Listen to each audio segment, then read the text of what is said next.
వచ్చిన ప్రతి అన్నకు, ప్రతి తమ్ముడికి, ప్రతి అయ్యకు, ప్రతి అమ్మకు, ప్రతి అక్కకు, ప్రతి చెల్లికి మీ రాజశేఖర రెడ్డి బిడ్డ మీ వైఎస్ షర్మిలారెడ్డి శిరస్సు వంచి చేతులు జోడించి మనస్ఫూర్తిగా నమస్కరించుకుంటారు.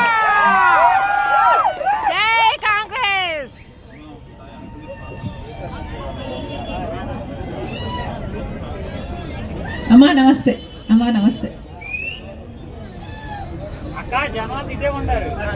సగం అట్టున్నారు.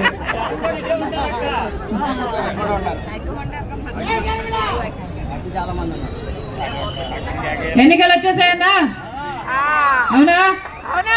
ఎంత ఇస్తారంట ఓటుకి?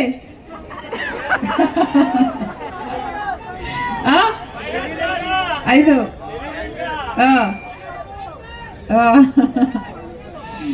ఏ తప్పు లేదు, ఎవరిచ్చినా తీసుకోండి. ఓటు మాత్రం మనకే. కానీ ఓటు వేసేటప్పుడు మాత్రం ఒక్క నిమిషం ఆలోచన చేయండి. ఎందుకంటే ఓటు అనేది మీ చేతుల్లో ఉన్న ఆయుధం, మీ జీవితాలను మార్చే ఆయుధం. అది కూడా సామాన్యమైన ఆయుధం కాదు. 5 సంవత్సరాలకు ఒక్కసారి మాత్రమే మీ చేతుల్లోకి వచ్చే ఆయుధం. అందుకే ఓటు వేసేటప్పుడు మీ గురించి కాదు, మీ భవిష్యత్తు గురించే కాదు, మీ బిడ్డల భవిష్యత్తు గురించి కూడా ఒక్క నిమిషం ఆలోచన చేసి ఓటు వేయండి. ఇంతకుముందు ఎవరికి వేసాము, ఇప్పుడు ఎవరికి వేయాలా అని ఒక్క నిమిషం మీ మనస్సాక్షిని అడిగి ఓటు వేయండి. ఏమమ్మా, ఎవరు మీ ఎమ్మెల్యే? ఇంతకుముందు ఎవరికి వేశారు ఓట్లు? ఎవరు? నియోజకవర్గంలో ఉన్న కృష్ణానది ఇసుకంతా దోపిడీ చేసేసాడు కదా మీ ఎమ్మెల్యే. నిజమేనా?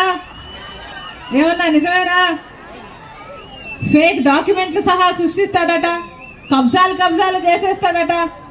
ఒక విలేకరిని అడిగితే చెప్పాడు. నిజమేనా? ఏమన్నా నిజమేనా? ఆఖరికి పేదవాళ్ళ భూములు, పేదవాళ్ళ కోసం ఇల్లు కట్టే భూములు కూడా 15 లక్షలు ఈయన 15 లక్షలు ఎకరాకు ఈయన కొని మళ్ళీ అదే భూమిని ప్రభుత్వానికి 40 లక్షల ఎకరాలకు అమ్మాడట కదా. నిజమేనా? మరి ఏదైనా ఎంక్వైరీ చేసిందా ప్రభుత్వం? ఏమైనా యాక్షన్ తీసుకున్నారా జగన్మోహన్ రెడ్డి గారు? ఆఖరికి ప్రభుత్వుడు ఆడవాళ్ళని, ఆఫీసర్లను, మహిళా ఆఫీసర్లను కూడా అసభ్యకరంగా మాట్లాడతాడట. అయినా కూడా ఏ చర్యలు లేవు. యథేచ్ఛగా 5 ఏళ్ళు ఇష్టం అన్నట్టు రాజ్యం చేశాడు. ఇప్పుడు మళ్ళీ ఇదే మనిషికి మళ్ళీ పిలిచి టికెట్ ఇచ్చాడు జగన్మోహన్ రెడ్డి గారు. ఏమన్నా మళ్ళీ ఆయన్నే గెలిపిస్తారా? గెలిపిస్తారా? ఎందుకు గెలిపించాలి? ఏం చేశాడని గెలిపించాలి? ఏదైనా ఒక్కసారైనా మీకు పనికొచ్చాడా? ఇదిగో అమ్మా ఈ సాయం తీసుకోండి అని ఒక్కసారైనా మీ అవసరానికి పనికొచ్చాడా అన్నా? మరి ఎందుకు వేయాలి వీళ్ళకి ఓట్లు? ఎన్ని మాటలు చెప్పాడు. ఇక్కడ కనీసం ఆసుపత్రిని కూడా 100 పడకల ఆసుపత్రిని చేస్తామన్నారట కదా, అయిందా? చేశారా?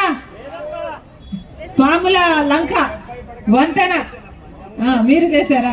Very good. వంతెన కడతానన్నారట, కట్టారా? అందుకే మంచి వాళ్ళకు ఓట్లేయండి. మంచి వాళ్ళకు ఓట్లేస్తే మీకు అండగా నిలబడతారు. అవసరమైతే మీకోసం కొట్లాడతారు, అవసరమైతే మీకోసం పని చేస్తారు. అలా కాకుండా రాజకీయాల కోసం, డబ్బుల కోసం ఓట్లేస్తే ఏమవుతుంది? 10 సంవత్సరాలుగా చూసాం. ఏమమ్మా 10 సంవత్సరాలు అయింది మన రాష్ట్రం ఏర్పడి. మొదటి 5 సంవత్సరాలు చంద్రబాబు గారికి అవకాశం ఇచ్చారు. ఇప్పుడు 5 సంవత్సరాలు జగన్మోహన్ రెడ్డి గారికి అవకాశం ఇచ్చారు. ఈ 10 సంవత్సరాలలో మన రాష్ట్రం ఏర్పడినాక ఒక్క అడుగైనా అభివృద్ధిలో ఆంధ్ర రాష్ట్రం ముందడుగు వేసిందా? పట్టుమని కనీసం 10 కొత్త పరిశ్రమలైనా వచ్చాయా? మన బిడ్డలకు ఉద్యోగాలు వచ్చాయా? మరి ఎందుకు వేయాలన్నా వీళ్ళకు ఓట్లు? ప్రత్యేక హోదా ఎప్పుడు రావాల్సింది? మనకి 10 సంవత్సరాల క్రితం రావాల్సింది. ఆ రోజు చంద్రబాబు గారు చెప్పిన మాట, మాకు 10 సంవత్సరాలు సరిపోదు, 15 సంవత్సరాలు కావాలి అన్నాడు. మోడీ ఏమో లేదు నేను 10 సంవత్సరాలు ఇస్తానంటే చంద్రబాబు గారు పొత్తు పెట్టుకున్నారు మోడీ గారితో.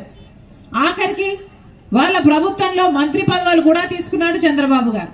తీరా 5వ సంవత్సరానికి వచ్చేసరికి ముఖ్యమంత్రి పదవి అయిపోయేసరికి చంద్రబాబు గారు అసలు అవసరమే లేదు ప్రత్యేక హోదా అన్నారు.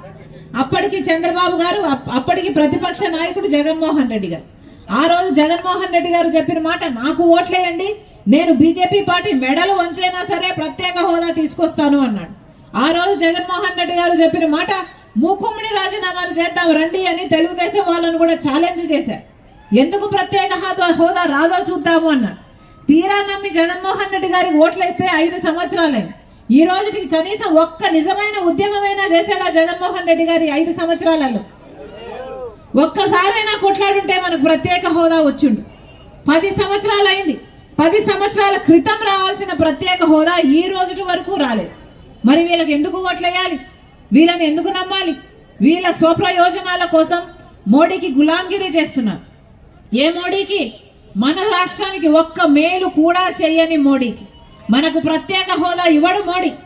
సంవత్సరం మనకు వెన్నుపోటు పొడుస్తూనే ఉన్నాడు మోడీ.